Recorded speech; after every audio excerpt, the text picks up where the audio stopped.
We just brought together a group of social impact org leaders, both people leaders and leaders of other functions, to talk about some of the biggest challenges they're seeing today related to talent and people in their organization, and to explore with them what's the nature of those challenges, what's really holding you back from tackling them successfully. And then we also asked them to share some things that they are trying, that they are working. It was a really lovely conversation.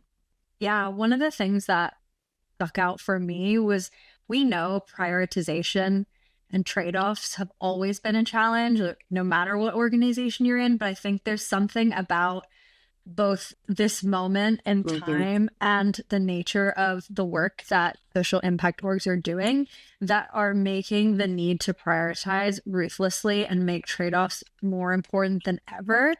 And there's like levels to what is hard about that. On a Mhm. personal level, we aren't socialized or set up to do that with ease. So there's Mhm. that. Interpersonally, you're having to let people down that work for you by explaining, oh, we're not going to do this anymore. Maybe it affects who you can even serve as well. And Mhm. then systemically, like the organ's not set up to have those conversations, make those tough choices. We don't have ways of building adaptive, resilient strategy. So that Mhm. was what really stood out to me. Yeah. Another thing that came up that I thought was really interesting was this realization that a lot of the operating models that these social impact organizations are working with, their internal structure and ways of working, they're just sort of inherited from most traditional corporate or for-profit Mhm. business structures.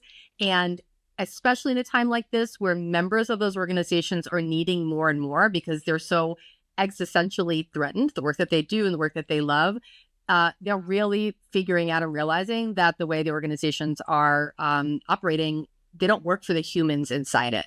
And that was Mhm. another thing that really stood out in the conversation today.